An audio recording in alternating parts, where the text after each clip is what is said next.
Alhamdulillahi Rabbil Alamin, wa bihi nasta'inu ala umuri dunya waddin, wassalatu wassalamu ala ashrafil anbiya'i wal mursalin, wa ala alihi wa sahbihi ajma'in, amma ba'du. أشهد أن لا إله إلا الله وحده لا شريك له وأشهد أن محمدا عبده ورسوله لا نبي بعده. قال الله تعالى في كتابه الكريم: أعوذ بالله من الشيطان الرجيم. يا أيها الذين آمنوا اتقوا الله حق تقاته ولا تموتن إلا وأنتم مسلمون. صدق الله العظيم. فيا عباد الله أوصيكم ونفسي بتقوى الله فقد فاز المتقون. Ma'asyiral muslimin, jamaah Jumat Masjid Al-Hikmah yang dirahmati Allah. Tampaknya ada satu kebiasaan yang banyak dilakukan di wilayah kita, khususnya di hari Jumat, yaitu kebiasaan membaca surat Yasin. Apalagi orang-orang tua kita dulu kadang berpesan, ketika hari Jumat sangat diyakini arwah orang yang sudah meninggal ketika berkunjung ke rumah keluarganya dan melihat keluarganya sedang tadarus, membaca Quran, mengaji, maka esok harinya arwahnya kembali kepada Allah dengan wajah berseri-seri riang gembira. Tetapi manakala arwahnya datang ke rumah keluarganya, yang dijumpainya keluarganya justru bersengketa, banyak masalah, bermaksiat, maka arwahnya esok kembali kepada Allah dengan wajah yang cemas, was-was, khawatir, sedih, gundah gulana. Maka ada kebiasaan, terlepas dari tradisi atau ibadah, tampaknya membaca surat Yasin sudah menjadi kebiasaan di wilayah kita atau di daerah kita. Ada apa dengan surat Yasin? Surat Yasin ini banyak memiliki keutamaan. Dari nama suratnya saja diawali dengan fa-Fatih suar yang cukup indah, Yasin. Apa artinya? Ulama sepakat hanya Allah yang tahu artinya. Namun demikian, banyak pendapat yang mencoba mengemukakan apa arti dari surat Yasin itu.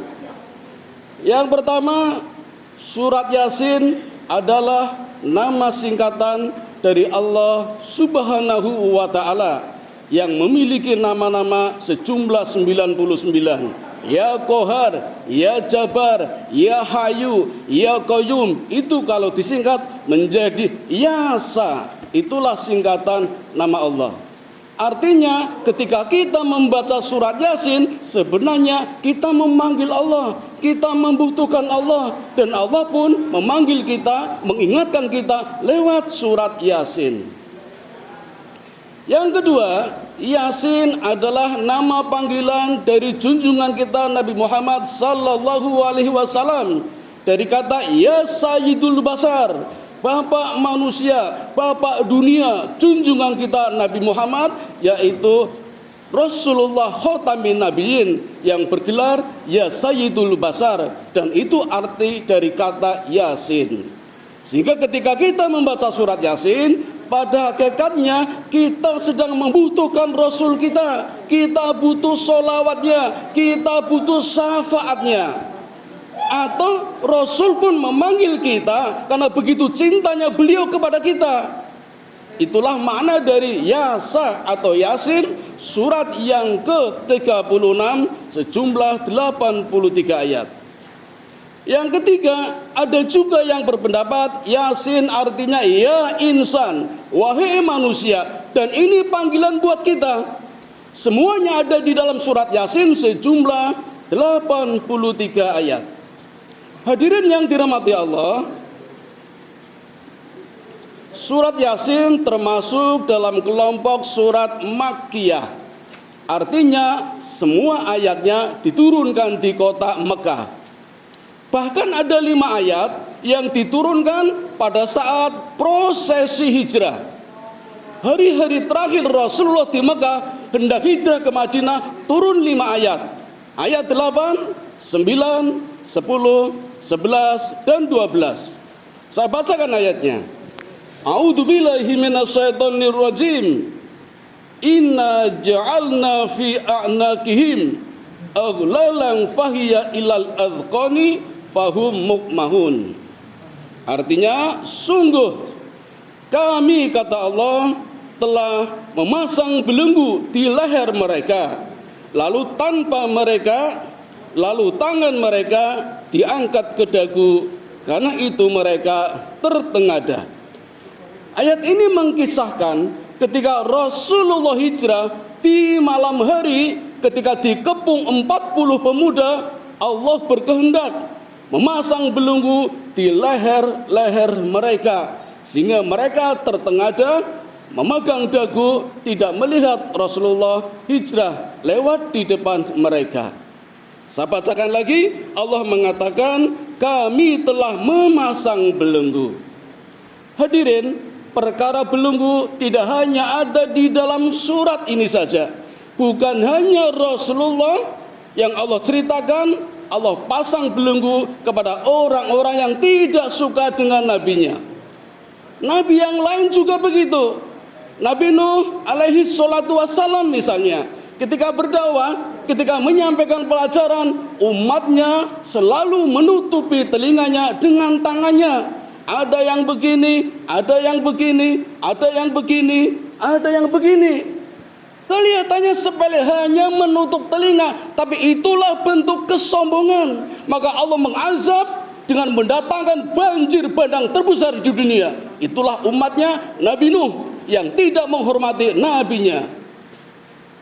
Begitu pula umatnya Nabi Hud, Allah timpakan musibah awan panas selama 7 hari dengan kecepatan 1 detik menempuh jarak 300 km seperti Jogja Jakarta. Itu awan panas yang Allah timpakan kepada umatnya Nabi Hud. Ada apa dengan umatnya Nabi Hud? Ternyata setiap Nabi Hud memberikan pelajaran, memberikan nasihat, umatnya tidak serius. Posisi duduknya meremehkan, ada yang selonjor, ada yang lendean.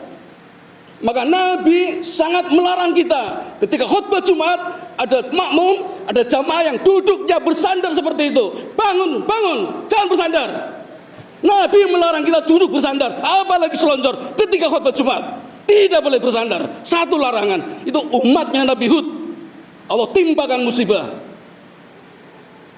Begitu pula umatnya Nabi Shu'aib, Allah timpakan musibah karena ketika Nabi Shu'aib memberikan nasihat, menyampaikan pelajaran, umatnya duduk dengan posisi lututnya dilipat, memasukkan kepalanya di antara 2 lutut, tangannya melingkari lututnya.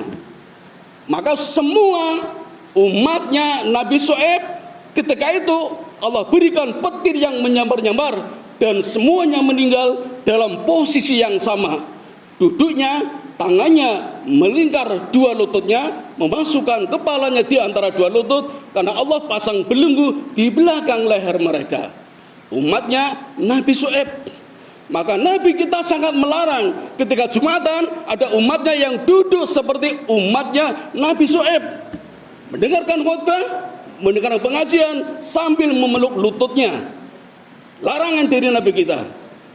Di ayat ini Allah menjelaskan, Allah memasang belenggu di leher mereka.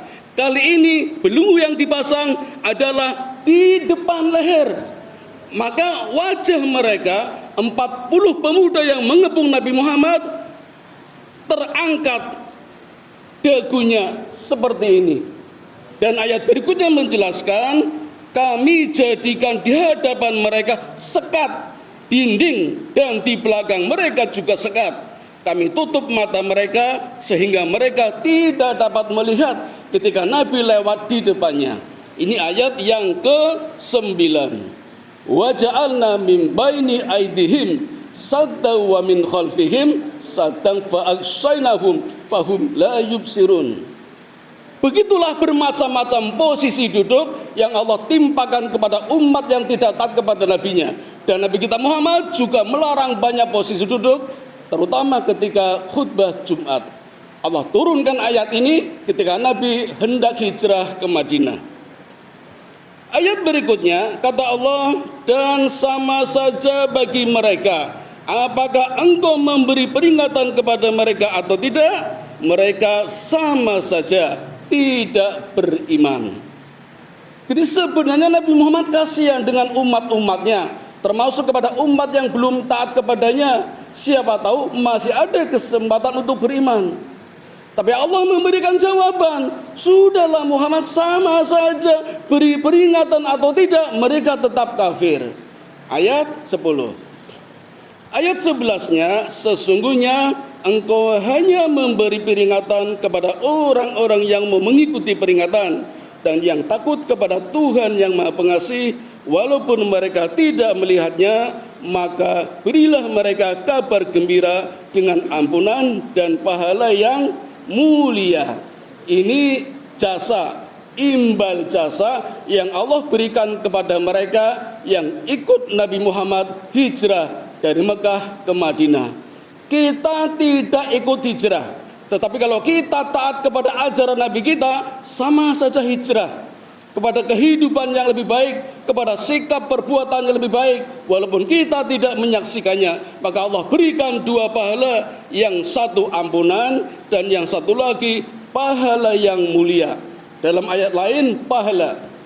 Apa bedanya? Pahala Allah berikan kepada orang yang baik ketika di dunia, cash, langsung Allah bayar. Perasaan senang, mungkin tambah hartanya, gajinya bertambah, pangkatnya naik, itu balas jasa, pahala yang Allah berikan cash di dunia.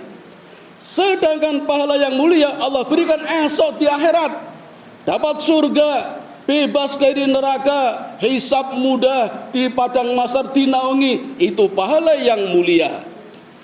Dan ayat 12-nya Allah mengatakan, sungguh kamilah yang menghidupkan orang-orang yang mati, dan kamilah yang mencatat apa yang telah mereka kerjakan dan bekas-bekas yang mereka tinggalkan, dan segala sesuatu kami kumpulkan dalam kitab yang jelas, yaitu Lauhil Mahfuz. Seolah-olah Allah memberikan jawaban kepada kita tentang nasib 40 pemuda yang mengepung Nabi Muhammad SAW di malam hijrahnya. Dan inilah teka-teki Al-Quran. Persoalannya bukan meninggal atau tidaknya. Kalau ini menjadi urusan kita, maka hati kita meninggal atau tidak. Ketika kita menolak kebenaran, kita sudah tidak sensitif lagi dengan ayat-ayat Quran, sama saja hati kita meninggal. Maka surat Yasin, Nabi mengatakan dalam hadisnya, segala sesuatu ada hatinya, dan hatinya Quran adalah surat Yasin. Surat Yasin. Hati bahasa Arabnya kolbun. Dari kolbun menjadi iklab. Iklab artinya bolak-balik. Maka kadang hati kita bisa membolak, bisa membalik. Kadang baik, kadang buruk. Iman kadang bertambah, iman kadang berkurang. Kadang susah, kadang senang. Maka obatnya adalah surat Yasin, hatinya Quran. Kapan saja dibaca cocok. Tidak ada yang pernah mengalami kejanggalan, hal yang aneh dari surat Yasin ini. Ketika susah, kita baca jadi senang. Ketika senang, kita baca tambah senang. Itulah surat Yasin, hatinya Quran.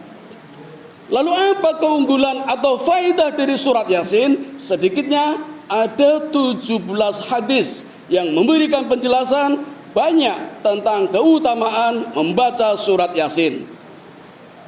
Di antaranya adalah barang siapa membaca surat Yasin di malam hari, maka pagi harinya Allah ampuni dosa-dosanya. Satu. Yang kedua, barang siapa membaca surat Yasin di pagi hari, siangnya Allah berikan rezeki. Barang siapa membaca surat Yasin di siang hari, sorenya Allah berikan rezeki. Barang siapa membaca surat Yasin di sore hari, malamnya Allah berikan rezeki. Barang siapa membaca surat Yasin di waktu malam, paginya Allah berikan rezeki. Hadis yang kedua. Yang ketiga, barang siapa membaca surat Yasin, kemudian kersane Gusti Allah, Allah panggil, Allah cabut nyawanya, meninggal dunia, maka matinya mati syahid. Yang ketiga. Yang keempat, barang siapa membaca surat Yasin, maka akan dimudahkan kehidupan di alam kuburnya, di alam barzahnya, termasuk ketika sakaratul maut. Yang kelima, ini yang paling dahsyat, barang siapa membaca surat Yasin, maka yang membaca diampuni dosa-dosanya, dan yang mendengarkan mendapatkan rahmat dari Allah. Luar biasa. Tidak hanya yang membaca saja, yang mendengarkan mendapatkan rahmatnya.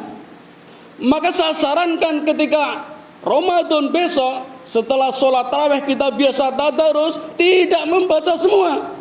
Bagi-bagilah, ada yang membaca, ada yang mendengar. Jadi dapat dua-duanya. Yang membaca diampuni dosanya, yang mendengar mendapatkan rahmatnya. Terus gantian.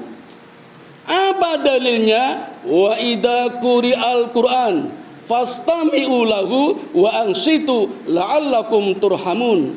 Dan ketika dibacakan ayat Quran termasuk surat Yasin, maka fastami'u lahu, dengarkan, fokus, konsentrasi, maka Allah akan berikan rahmatnya. Dan hadirin, hukum mendengarkan bacaan Quran sama saja hukum mendengarkan adzan. Kita sering meremehkannya. Kita masih sibuk dengan pekerjaan kita ketika adzan. Saya pernah mengajar di kelas 10, di kelas 11, 12. Ketika mengajar ditegur murid saya, "Pak, adzan Pak, berhenti Pak." Oke, saya berhenti. Saya berhenti mengajar karena adzan. Tapi tidak lama kemudian rame sendiri. Saya tunggu sampai adzan selesai. Selesai adzan baru saya balik. Kalian baru saja menghentikan saya mengajar karena ada adzan. Kamu tadi sendiri yang melanggarnya. Adzan kamu bicara sama temannya. Tidak jujur kalian, tidak adil kalian. Sekarang saya balik. Betapa takutnya kalian ketika pagi, begitu bel jam 7 dinyanyikan lagu Indonesia Raya, semuanya tertib. Yang lari berhenti, yang jalan berhenti, yang duduk berhenti, yang makan berhenti demi mendengarkan Indonesia Raya. Kenapa dengan adzan ini tidak ada yang fokus, tidak ada yang mendengarkan? Adzan di panggilan Allah. Jadi kalau kita mau jujur, mau adil, mulai sekarang fokus kalau ada adzan, tinggalkan kesibukan kita. Kalau sekalian berani menghentikan guru mengajarkan adzan, maka jujurlah ketika adzan berhenti juga. Sebagaimana kita berhenti ketika mendengar lagu Indonesia Raya yang hanya dikarang oleh W.R. Supratman. Adzan karya Allah. Adab kita di mana? Kita coba mulai dari sekarang. Fokus ketika ada adzan, tidak cuma hanya ketika mendengar lagu Indonesia Raya. Inilah ajaran Allah yang kirimkan lewat Nabi Muhammad melalui malaikat Jibril, kebenaran-kebenaran termasuk yang ada di dalam surat Yasin. Kalau kita konsekuen, insya Allah akan mendapatkan karomah, karunia dari kandungan yang ada di dalam surat Yasin.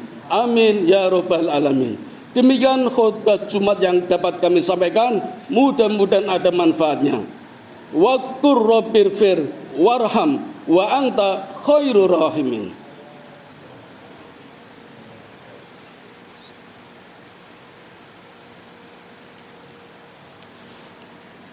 Alhamdulillahi rabbil alamin, wa bihi nasta'inu ala umurud dunya waddin, wa salatu wassalamu ala asrafil anbiya'i wal mursalin wa ala alihi wa sahbihi ajmain. Amma ba'du.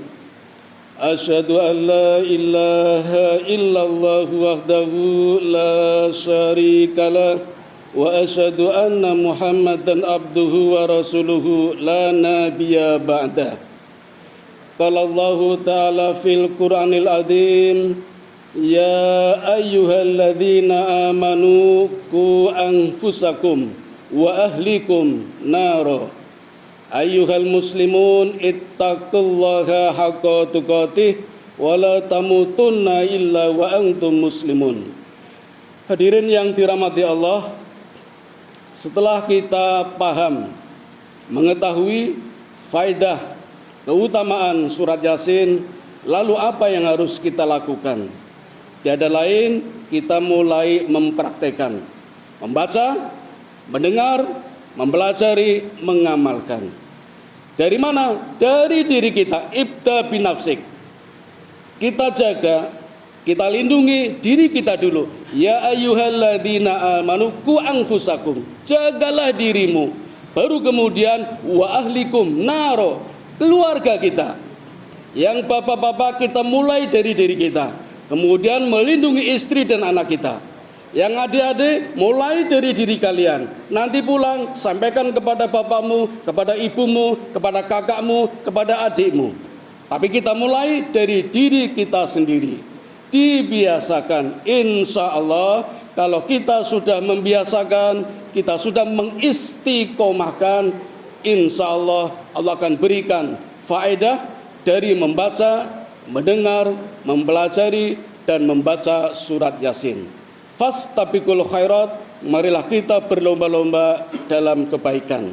Mari kita berdoa, mudah-mudahan Allah masih memberikan kesempatan kepada kita untuk selalu mengkaji informasi kebenaran yang Allah tulis di dalam Al-Quran, agar kita menjadi hamba yang terbaik, pulang ke rahmatullah dengan membawa predikat husnul khotimah.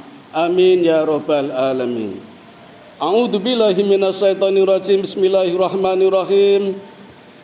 Innallaha wa malaikatahu yusholluna 'alan nabi.